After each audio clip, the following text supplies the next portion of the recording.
मंच और मेरे साथियों, आप सबका मैं बहुत शुक्रगुजार हूँ कि आपने मुझे ये मौका दिया और विशेषतः संगवाल साहब का, धनपाल जी और तमाम उनकी टीम का कि उन्होंने आग्रह किया कि भाई आप लोगों को आना है और बहुत ज़रूरी मसला है। हमने पूछा कि मसला क्या है। उन्होंने कहा कि हम आपको आपके पुरखों से जुड़ने का एक मौका दे रहे हैं।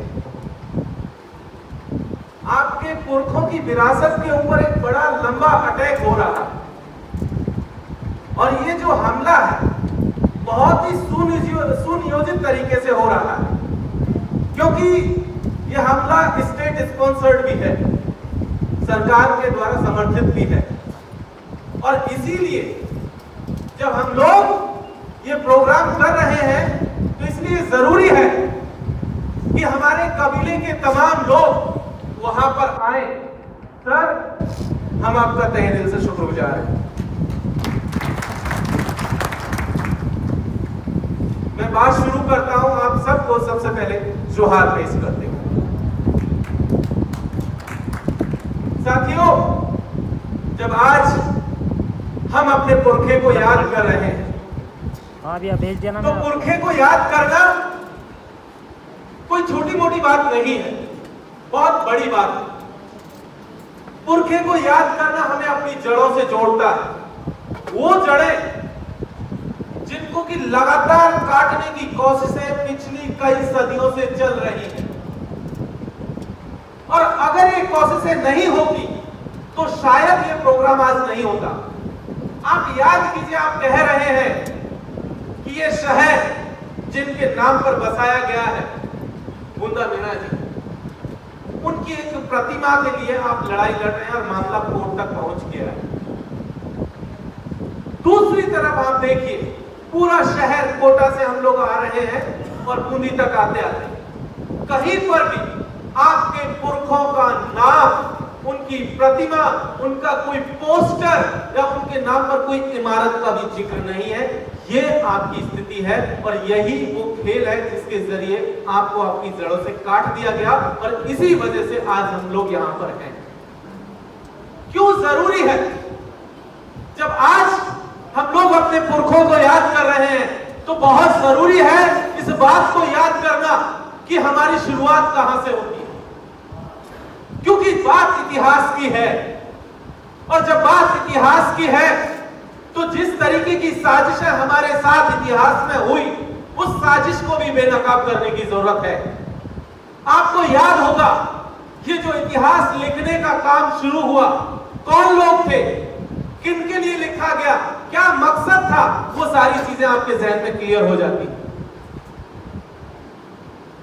ये शहर और इसके आसपास का रीजन जिसे आप हाड़ौती कहते हैं, ये पूरा इलाका आदिवासी बाहुल इलाका है। आपको याद हो तो आप कोशिश कीजिए, पता चलेगा कि पूरी की पूरी सिंधु घाटी सभ्यता से जाकर के आपका इतिहास जुड़ता है। जिस आदिवासी परिवार से आप आते हैं उसका इतिहास कोई बहुत बीच से शुरू नहीं होता है, जैसे कि उन लोगों का शुरू हो रहा है जो पूरे शहर में छाए हुए हैं। आप किसी अग्निकुंड से पैदा नहीं हुए, बहुत क्लियर कट रखिए। आप इस जमीन की पैदाइश हैं, आप यहीं के लोग हैं, ओरिजिनल लोग हैं, नेटिव लोग हैं, कहीं से बाहर से आए हुए लोग नहीं, आप विदेशी नहीं हैं। तो जो लोग अग्निकुंड से पैदा हुए या जो बाहर से आए, उन्होंने ये जो पूरी कब्जा करने की कोशिश की, इसको भी समझने की हमें जरूरत है। वो कह रहे हैं कि ये शहर आपका नहीं है, वो कोर्ट जा रहे हैं, वो सरकार की मदद ले रहे हैं, सरकार में बैठे हुए उनके लोग आपके साथ साजिश कर रहे हैं। अभी हमारे पूर्व वक्ता ने बताया, अर्जुन ने, कि राणा पुंजा के नाम के आगे से भील हटा दिया गया। आपके अपने शहर में देख लीजिए क्या स्थिति है। प्रतिमा की घोषणा हुई, क्या स्थिति आपको पता है, आप सबसे बेहतर तरीके से जान रहे हैं। आप कोर्ट चले जाइए, सुप्रीम कोर्ट जाए, कहीं जाइए, कोई नहीं सुनने वाला। आप इस मुगालसे में बिल्कुल मत रहिएगा कि आपको न्याय मिलेगा। वहां फैसले होते हैं, न्याय और फैसले में अंतर है। फैसला होता है एविडेंस के बेसिस पर, और एविडेंस तो पहले ही खत्म कर दिए गए, और जो नहीं खत्म किए गए उनको पेश ही नहीं किया जाएगा, फैसला आपके हक में नहीं आएगा। न्याय दूसरी चीज है। न्याय का मतलब है कि जो पीड़ित है, जिससे रिलेशन है, जिसकी लेगेसी है, उसे वो दिया जाए, लेकिन वो नहीं दिया जा रहा है। न्याय की हकीकत तो हमने देखी कि मेजॉरिटी जिस तरफ होती है, मेजॉरिटी कॉन्सेंसस के नाम पर, कि भाई बहुमत का ये मानना है। सुप्रीम कोर्ट के फैसलों को आप पढ़ेंगे तो पिछले 2-3 साल के फैसले पढ़ लीजिए, वो कहते हैं कि न्याय नहीं है, बहुमत का ये मानना है कि यहां पर फला चीज हो, इसलिए ये इनको दे दिया जाए। बाबरी मस्जिद हम सबको याद है, उससे ज्यादा उदाहरण देने की जरूरत नहीं है, और उसका फैसला इसी नाम पर हुआ था। आपके साथ भी होगा, यही होगा। तो न्याय तो खेल ही अलग है।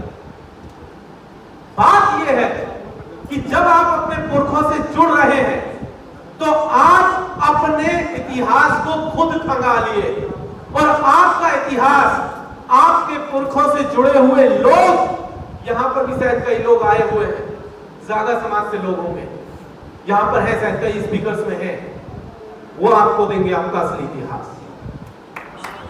उनको पकड़िए, वो आपको बताएंगे कि आपकी शुरुआत कहां से है। मैं बताऊं मेरे गांव की शुरुआत, आज से 1100 साल पुराना इतिहास उनके पास मौजूद है, मेरे गांव का इतिहास। तो वो आपका भी इतिहास देंगे, उसके बेसिस पर इतिहास लिखना शुरू कीजिए, और ये जिम्मेदारी आपकी है और आपके समाज के लोगों की है, और तब जाकर के आपको पुरखों से जोड़ा जाएगा। बड़े लंबे देर से हम लोग कुछ किताबें पढ़ रहे थे, ये सब मीणा जाति का इतिहास, जेम्स टोड वाला जो एनालिसिस एंड एंटिक्विटीज वाला जो इतिहास है, ये सारी किताबें हमने पढ़ करके देखी। इसमें कुछ भी बहुत काम का नहीं है, सिर्फ 2-3 लाइनें हैं जो क्लियर कट कहती हैं। और हमारे पास एक और डॉक्यूमेंट मिला था, प्रोफेसर सिंघललाल जी का है वो डॉक्यूमेंट। ये जो डॉक्यूमेंट है, सारे एविडेंस एक बात कहते हैं कि ये जो शहर है, इसको बसाया गया बूंदा मीना जी के द्वारा। लेकिन दिक्कत कहां है? दिक्कत यह है कि इस लाइन के अलावा आपको बहुत ज्यादा एविडेंस नहीं मिल रहा। नहीं मिल रहा, क्यों नहीं मिल रहा? वो इसलिए नहीं मिल रहा है क्योंकि उसका ज्यादातर इतिहास डिस्टॉर्ट कर दिया गया, उसको खत्म कर दिया गया। और वो इसीलिए खत्म किया गया क्योंकि आप उस जगह को क्लेम ना कर पाए। आपके इसी बूंदी शहर में 2 किले हैं, एक पुराना किला और एक नया किला है ना। पुराना किला कहां है? उस पुराने किले पे क्या कभी कोई गया है? वहां जाकर के क्या कभी किसी ने इतिहास को फिर से खंगालने की कोशिश की है? वहां से जाकर के मिलेगा, वो आपको बताएंगे, वो एक एक पत्थर आपको अपने पुरखों से मिलाएगा। और इतिहास के ऊपर ये जो हमला है, आपके पुरखों के ऊपर ये जो हमला है, ये बहुत नया नहीं है। सरकारें तो कर ही रही हैं। अभी आपको बताते हैं कि जिस तरीके से छत्तीसगढ़ में एक जगह है शिरपुर, पूरा का पूरा गौंड बाहुल इलाका, पूरा का पूरा गौंड बाहुल इलाका है, जहां एक बहुत बड़ी बुद्धिस्ट साइट मिली। महात्मा बुद्ध को उन्होंने शिवलिंग बना दिया, महात्मा बुद्ध को शिवलिंग बना दिया। आप सोचिए किस तरीके का खेल है। आपको अपने शहर में मिल जाएंगे ये सारे कारनामे। तो ये जो पूरा का पूरा खेल रचा गया, इस खेल को जब आप समझेंगे तो पता चलेगा कि लगभग 200 साल से लगभग 250 साल के आसपास ये पूरा शहर लगभग 1000 से लेकर के 1350 ईस्वी तक, ये लगभग 350 साल का वक्त बैठता है। इस 350 साल में इस शहर के ऊपर जो मीणाओं की एक जो दूसरी ब्रांच है कुशारा मीणाओं, उस ब्रांच का शासन रहा है यहाँ। उन ओसाराओं ने यहाँ पर रूल किया, लेकिन जिस तरीके से उनके राज्य को हड़प लिया गया, जिस तरीके से उनके ऊपर हमले किए गए, आपको कहानी सबको याद होगी कि बारात को बुला करके किस तरीके से जहर दिया गया, किस तरीके से एम्पायर को कब्जा किया गया। वो बारात की कहानी आप देखेंगे तो इन डॉक्यूमेंट्स में आपको मिल जाएगी। वो मसैकर जनसंहार किस तरीके से किया गया, शादी का इनविटेशन दिया गया कि भाई शादी की जाएगी आपके राजा के साथ। मीणा सब लोग बारात में पहुंच गए। आदिवासी कबीला था, शराब के शौकीन थे, सबने शराब पी और सबको जहर दे दिया और राज हड़प दिया। ये कहानी है ना आपकी, ये आपकी कहानी है। कैसे गया आपका राज? इस तरीके से गया। तो ऐसे में ये बहुत ज्यादा जरूरी है कि इतिहास को फिर से रिक्लेम किया जाए। आज जिस तरीके से पूरा खेल चल रहा है, उस खेल को जब आप देखेंगे तो पता चलेगा कि इतिहास लिखने की जिनकी जिम्मेदारियां थी, जो लोग उस दौर में रूल कर रहे थे, जो लोग उनके दरबार में बैठे हुए थे, उन्होंने जो इतिहास लिखा, उन्होंने अपने फायदे के हिसाब से लिखा, उन्होंने अपने राजनीतिक जो मकसद था उस मकसद से लिखा। उन्हें पता था कि अगर पुराने वालों का इतिहास नहीं मिटाया गया तो आगे आने वाले दिनों में हो सकता है कोई आकर के क्लेम करे। और ये चीज तो आप आराम से अभी भी देख लीजिए, किस तरीके से मस्जिदों के भीतर शिवलिंग खोजे जा रहे हैं। खोजा जा रहा है ना, क्यों खोजा जा रहा है? आप गए कभी कि हम भी अपने पुरखों के इतिहास खोजते राजपूतों के किले में? क्यों नहीं गए? जब वो मस्जिद के भीतर शिवलिंग खोजने जा रहे हैं, आप भी जाते खोजने के लिए कि भाई बताइए हमारे पुरखों की ये जमीन थी, हमें कैसे यहां से बेदखल किया गया और हमारे क्या सबूत यहां पर बाकी है? क्या आप जा सकते हैं? नहीं जा पाएंगे, नहीं जा पाएंगे क्योंकि स्टेट आपके साथ में नहीं है। तो आज जिस तरीके से पूरा इतिहास को तोड़ा मरोड़ा जा रहा है और मेजोरिटी के नाम पर उस दिशा में बोलने की कोशिश हो रही है, इसीलिए ये जरूरी है कि हम पुरखों को याद करें। सवाल सिर्फ बुंदा मीणा का नहीं है, ये तो एक पुरखा है। हमारे पुरखों की विरासत में जब जाएंगे तो बहुत लंबी परंपरा है, बहुत लंबी परंपरा है। आप देखिए कि किस तरीके से आपको एक आदिवासी कबीले जो इस देश का, इस राज्य का जो है यहाँ का इनहेबिटेड का नेटिव ओरिजिनल लोग थे, उन्हें किस तरीके से एक माइथोलॉजिकल कैरेक्टर में फंसा दिया गया। विष्णु से उत्पत्ति बताई ना आपकी, विष्णु से उत्पत्ति किसने बताई आपने? मीन भगवान से उत्पत्ति है ना आपकी।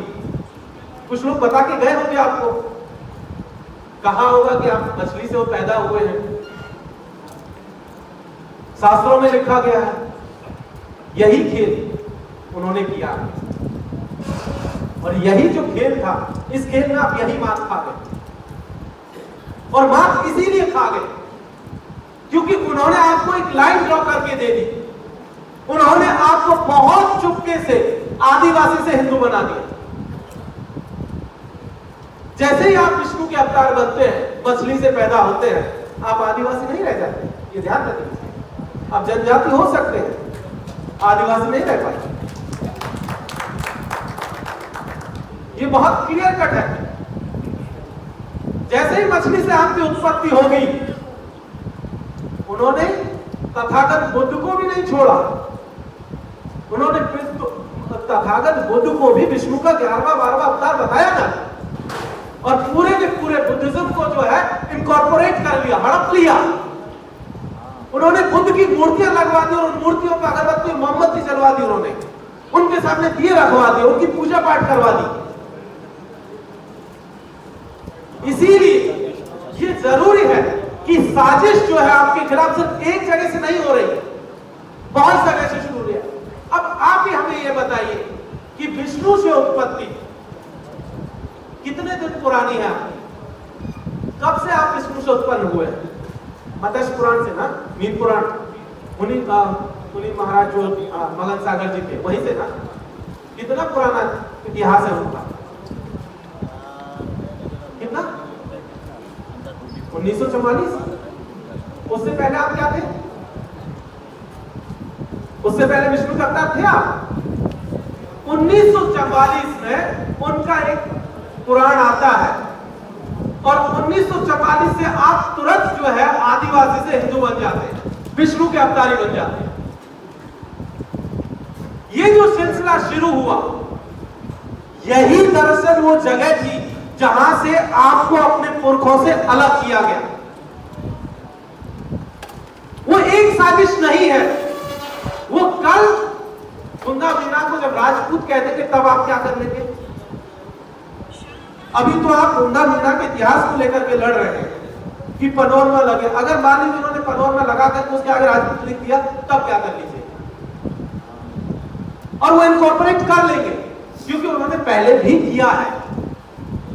राणा कुंजा को कर लिया, मिहिर भोज को कर लिया,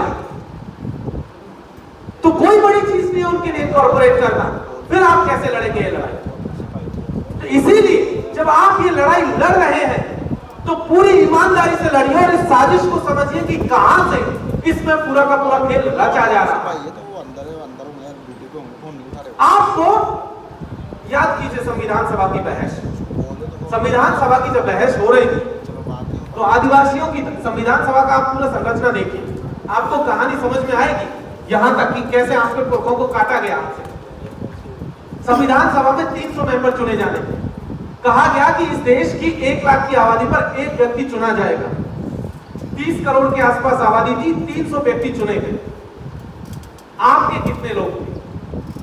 कितने लोग चुने थे? 5। उसके बाद में 2 में से बाहर निकल के फिर 2 और आए, 7 लोगों का टोटल जिक्र मिलता है। लेकिन संविधान सभा में सिर्फ 2 ही व्यक्ति बोल रहे होते हैं। मीणाओं का तो उसमें कोई था भी नहीं। क्या आपकी उस समय 1 लाख की आबादी नहीं थी आजादी के समय? आज आप 50 लाख से ऊपर है ना? उस समय 1 लाख भी नहीं थे आप। फिर आपका रिप्रेजेंटेशन कहां गया? आप संविधान सभा में क्यों नहीं थे? सवाल तो है ना। जब सवाल है तो बात आती है कि जब आपका कोई रिप्रेजेंटेशन नहीं था तो आपकी बात भी वहां पर किसी ने नहीं रखी। तो उस समय पर जयपाल सिंह मुंडा जो कि झारखंड से आ रहे थे वो आपके हक में बात रख रहे थे। जब आप पुरखों से लड़ रहे हैं, उनकी विरासत को बचाने की लड़ाई लड़ रहे हैं, तो याद कीजिए आपको बहुत बड़े परिदृश्य में लड़ाई लड़नी होगी। आप जब आदिवासी हैं तो आप जान लीजिए आपके सिर्फ 2 ही परिवार है आदिवासियों के जहां से आपकी शुरुआत होती है। एक आपका द्रविडियन परिवार है जो साउथ इंडिया की तरफ बढ़ता हुआ चला जाता है, पूरा का पूरा दक्षिण भारत की तरफ बढ़ता हुआ चला जाता है। और दूसरे परिवार की तरफ आप जब जाते हैं तो पता चलेगा वो है कोलारियन परिवार, जिससे मुंडा कम्युनिटी निकलती है।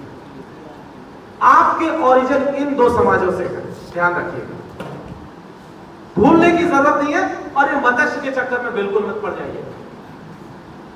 जिस दिन आप मत्स्य के चक्कर में, मछली के चक्कर में फंसे, आपका गण चिन्ह है, ध्यान रखिए। गण चिन्ह का मतलब है कि हर एक कबीले का अपना एक चिन्ह है, प्रतीक चिन्ह है। हर एक कबीले का अपना एक पेड़ है, टोटम व्यवस्था है। आप भौमिया पूछते होंगे ना, भौमिया वगैरह है, वो आपके अपने भौमिया है। विष्णु आपका नहीं, आपका भौमिया अपना है। तो ये जो पूरा का पूरा सिस्टम है ये आपका अपना था, जिसको उधर हड़प लिया गया।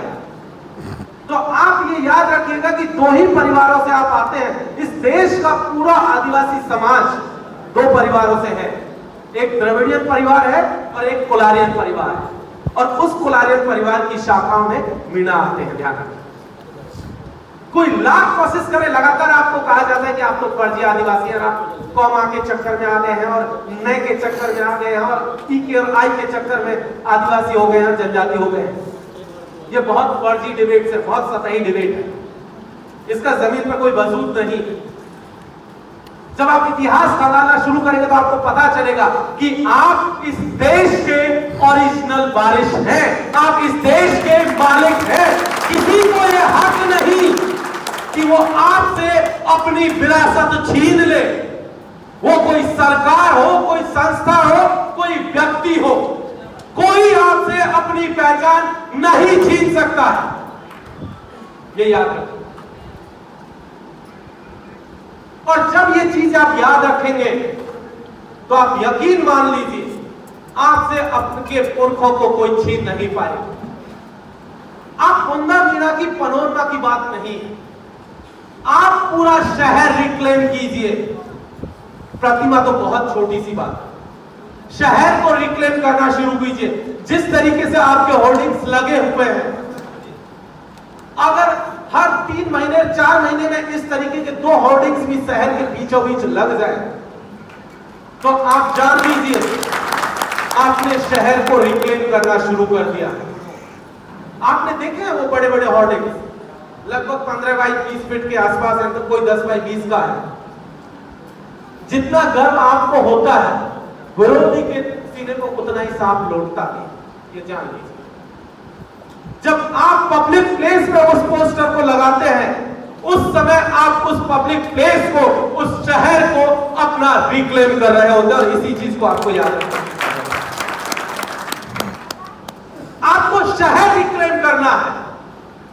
और ये शहर को आपको कहना होगा कि ये शहर बुंदा मीणा का बसाया हुआ शहर है, ये हमारा शहर है, ये हमारे अपने पुरखों का शहर है। आप जितने भी लोग हो, सब बाहर से आए हो, सबने लूटपाट करके यहां छीना है, धोखे से छीना है, ये क्लियर कट आपको कह देना। जब आप शहर से बाहर निकलते हैं तो क्लेम कीजिए कोटा को, क्लेम कीजिए उदयपुर को, क्लेम कीजिए आमेर को, ये आपके अपने पुरखों का शहर है। यहां पर एक बात को याद करना बहुत जरूरी है। सुप्रीम कोर्ट ने 2011 में 5 अप्रैल को एक जजमेंट दिया था। न्यायाधीश जो है जस्टिस मार्केट काटजू साहब की जजमेंट है। जजमेंट आया था महाराष्ट्र की एक आदिवासी महिला के केस में। वो केस तो खैर दूसरा था, उस पर जिक्र नहीं करेंगे, लेकिन उस जजमेंट की कुछ लाइनें याद करना बहुत जरूरी है। उस जजमेंट में कहा गया था कि इस देश के ये जो 8% लोग हैं जिन्हें संविधान में अनुसूचित जनजाति का दर्जा दिया गया है, जिन्हें यहाँ के ओरिजिनल लोग कहा जाता है, नेटिव कहा जाता है, ओरिजिनल कहा जाता है, इंडिजीनियस कहा जाता है, यही इस देश के मूल निवासी हैं। तो शुरू कीजिए यहां से, बूंदी से, और पूरे देश को क्लेम करना शुरू कीजिए। किसी को यह हक नहीं कि वो आपसे आपके पुरखों की विरासत छीन ले। संविधान सभा के भीतर जयपाल मुंडा एक बात कहते हैं कि कुछ लोग मुझे बहुत कुछ कहते हैं, कोई जंगली कह देता, कोई प्रिमिटिव कहता, कोई कुछ और कह रहा, लेकिन मुझे, मेरे लिए आदिवासी के अलावा कोई दूसरा शब्द मंजूर नहीं। याद आजकल आपके इतिहास को हड़पने के लिए कुछ और भी साजिशें चल रही है। आपने देखा होगा आपके इलाके में वनवासी कल्याण आश्रम चल रहे हैं ना। आप तो शहर में रहते हैं, तो आप तो वनवासी है नहीं, क्या करिए? उन्होंने तो कह दिया कि वनवासी जो है वही ओरिजिनल आदमी, वही इस देश का ओरिजिनल है। और आप तो आगे शहर में बैठे हुए भी हरियाली रिजॉर्ट में है, बड़ी अच्छी जगह है, इस शहर की बड़ी रेपुटेड जगह है, बढ़िया अच्छी कुर्सियों पे आप बैठे हुए हैं। तो आपकी शक्ल और आपके कपड़े देख करके किसी को नहीं लगेगा कि आप वनों में रह रहे हैं, जंगल में रह रहे हैं। तो उन्होंने तो आपके ऊपर सवालिया निशान लगा दिया। उन्होंने तो कह दिया कि आप तो है ही नहीं, आप तो फर्जी हैं, कैसे लड़ेंगे? समझिए इस खेल, ये खेल आपको अपने लोगों से दूर करने का खेल। इस खेल में वो आपको अलग कर देंगे, इस खेल में वो आपको आइसोलेट कर देंगे।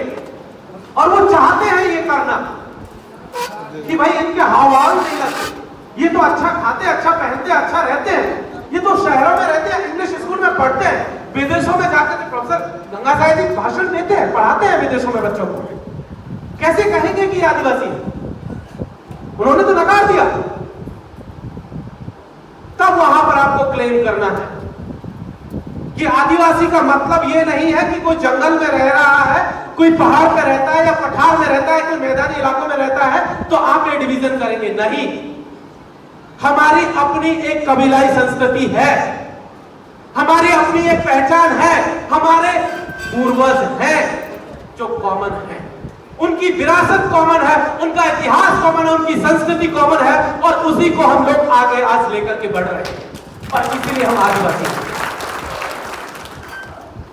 इस डिबेट में एक और चीज समझने की जरूरत है। आदिवासी और जनजाति वाले के लिए सरकारी कागजों में आपको जनजाति कहा जाता है, याद है ना? और आप क्लेम करते हैं कि आप आदिवासी हैं, आप कहते हैं आदिवासी है, सरकारी कागज कहते हैं आप जनजाति हैं। कैसे करिएगा इस डिबेट? कैसे होगा सेटल इसका? क्योंकि सरकारी कागज तो आपको मना कर दिया। जयपाल सिंह मुंडा संविधान सभा में कहते रह गए कि भाई हमें आदिवासी के अलावा कोई दूसरा शब्द मंजूर नहीं है, हमें अनुसूचित जनजाति नहीं चाहिए, हमें कोई और शब्द भी नहीं चाहिए, आदिम जाति भी नहीं चाहिए, हमें सिर्फ एक शब्द चाहिए, वो है आदिवासी। लेकिन आप देखिए उस दिन वहां साजिश होती है, साजिश शुरू होती है जो बाद में हमारे देश के प्रथम होम मिनिस्टर बनते हैं सरदार पटेल के यहां से। सरदार पटेल के यहां से डिबेट आता है, सरदार पटेल कहते हैं कि क्या आदिवासी आदिवासी लगा रखा है, कोई आदिवासी नहीं है, इनके लिए कोई दूसरा शब्द खोजा जाए। और डॉक्टर अंबेडकर साहब दूसरा शब्द लेकर के आते हैं, क्योंकि ड्राफ्टिंग कमेटी के चेयरमैन थे, कमेटी का मेजोरिटी का डिसीजन था कि नहीं दूसरा शब्द लेकर के आना है, क्योंकि अब पावरफुल पर्सन की तरफ से डिसीजन है। और जब वो दूसरा शब्द आया तो क्योंकि उधर शेड्यूल कास्ट आया, क्योंकि वो तो हिंदू फोल्ड में आ रहे थे, शेड्यूल कास्ट तो आ रहा था, कोई दलित तबका हिंदू कम्युनिटी का, हिंदू समाज का हिस्सा है, तो वो तो आ गया, क्योंकि वो तो कास्ट सिस्टम में था तो वो कास्ट में आ गया। उसके लिए तो कह दिया क्योंकि ये लिस्ट में आ रहा है, लिस्ट में अनुसूची है तो अनुसूचित वो लग गया, जाति आगे जोड़ दिया, क्योंकि जाति सिस्टम में आ रहा था। आपके साथ खेला, आपके साथ खेला ये हुआ कि जिस दिन आपका रिप्रेजेंटेशन था, जो व्यक्ति आपकी तरफ से आवाज उठा रहा था, जयपाल सिंह मुंडा, जिस दिन संविधान सभा से एब्सेंट थे, उसी दिन डॉक्टर बी आर अम्बेडकर साहब को मजबूर किया गया कि आप प्रस्ताव लेकर के आइए, और उनकी गैर मौजूदगी में अम्बेडकर साहब ने प्रस्ताव रखा, और उस प्रस्ताव का किसी ने विरोध नहीं किया, क्योंकि वहां पर कोई आदिवासी बोलने वाला था नहीं, सिर्फ दो लोग बोलते थे, एक जयपाल सिंह मुंडा, दूसरा डॉक्टर निकोलस जेजे रॉय जो असम से आते थे। बाकी 4-5 तो कभी बोले ही नहीं, उन्होंने तो अटेंडेंस ही दी, कभी बोले ही नहीं, मुंह ही नहीं खोला, उन्होंने तो किसी को सलाम भी नहीं किया, कागज बताते कि उनका कोई जिक्र ही नहीं कि उन्होंने कुछ कहा, तो बिना किसी विरोध के वो पास हो गया। और आज स्थिति यह है कि आपको आदिवासी से जनजाति बना दिया गया।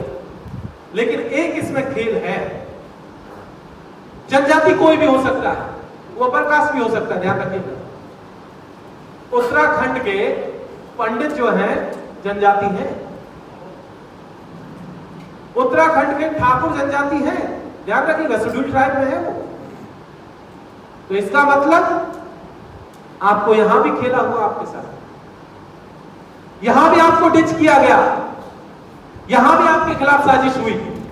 और उस लिस्ट में आप देखते हैं, क्योंकि जब यह खेल चल रहा था 1967 तक, उन्होंने कोई इसकी परिभाषा तय नहीं की कि अनुसूचित जनजाति में कौन जाए। सरकार ने अनुमोदन देती थी, चले जाते थे, क्योंकि शुरुआत में एक आयंगर कमेटी बनी थी जो क्रिमिनल ट्राइब एक्ट को जो है रिव्यू करने के लिए थी। उसमें जितने लोग थे लगभग 127 कम्युनिटी थी, मेजोरिटी को ले लिया गया, आप भी उस लिस्ट में आ गए 56 में। लेकिन 1967 में जाकर के जब डिबेट आती है, जब एक कमेटी बनती है अनिल कुमार चंदा कमेटी, उस कमेटी में कहा गया कि जनजाति कौन हो सकता है कि जिसकी कल्चर डिफरेंट हो। तो कल्चर तो भाई कोटा वाले मीणाओं की जो है, जो अलवर और भरतपुर वाले मीणाओं से डिफरेंट है ना जी। बूंदी वाले पहाड़ में रहते हैं, हम तो मैदान में रहते हैं। दूसरा क्राइटेरिया यही था उनका कि उनका पिछड़ापन होना चाहिए, तो भाई कोटा वालों से तो इधर जो आपके झालावाड़ वाले और बारा वाले ज्यादा पिछड़े हैं, तो पिछड़ापन भी है। तो 5 क्राइटेरिया बना करके उन्होंने जिस कम्युनिटी को सरकार चाहेगी उसको शेड्यूल्ड ट्राइब का दर्जा दे देगी, अनुसूचित जनजाति दे देगी। ये जो खेल है, इस खेल को भी आपको समझने की जरूरत है। तो मॉरल ऑफ द स्टोरी, जब अगर इस पूरे डिबेट को हम लोग समझने की कोशिश करेंगे तो बहुत ध्यान से इस बात को समझिए कि लगातार आपके इतिहास के साथ में सरकार में जो लोग बैठे हैं और जो बाहर जो लोग बैठे हुए हैं, वो लगातार आपके खिलाफ में साजिश कर रहे हैं। और उनकी एक ही साजिश है कि आपसे आपकी आदिवासियत छीन ली जाए। और आदिवासियत छीनने के लिए उनको बहुत ज्यादा कुछ नहीं करना है, सिर्फ आपकी आदिवासी कल्चर को छीनना है। आपकी रिलीजियस जो प्रैक्टिसेस थी, जिस तरीके से आप प्रकृति को पूजते थे, वो आपसे छीन लेंगे, आपका आदिवासी का दर्जा चला जाएगा। आप साबित नहीं कर पाएंगे कि आप आदिवासी हैं कि नहीं। जैसे आपके कस्टम, टोटम, परंपराएं अलग होंगी, आप आदिवासी नहीं रह पाएंगे। और यही वो लोग कर रहे हैं। और जिस दिन आप आदिवासी नहीं रह पाएंगे, ये क्लेम भी आप नहीं कर पाएंगे कि ये हमारे पुरखा हैं। इसलिए मैं आखिरी बात कहकर के यहां से जाऊंगा कि इस साजिश को अगर समझना है तो अपने समाज में आपको इतिहासकार पैदा करने होंगे। अगर इस समाज को समझना है तो आपको अपने समाज में साहित्यकार पैदा करने होंगे, आपको बुद्धिजीवी पैदा करने होंगे, बड़े लॉयर्स पैदा करने होंगे, बड़े बिजनेसमैन पैदा करने होंगे। और ध्यान रखिएगा, मजबूत रीढ़ वाले पॉलिटिशियंस जरूर पैदा कीजिए। ये जिनकी गर्दनें झुकी हुई हैं, याद कर लीजिए, ये कभी आपके हक और हुकूक की बात नहीं करते, कभी नहीं करते। ये अपनी जी हजूरी, जिस पार्टी ने इनको टिकट दिया, जितने पैसा देकर के इन्होंने टिकट खरीदा, उसके खरीद फरोख्त में और उसको वसूली में लगे हुए हैं। उससे ज्यादा इनका कोई मकसद नहीं। तो मजबूत रीढ़ वाले राजनेता जरूर पैदा कीजिएगा। बहुत बहुत शुक्रिया। इंकलाब जिंदाबाद। जोहार।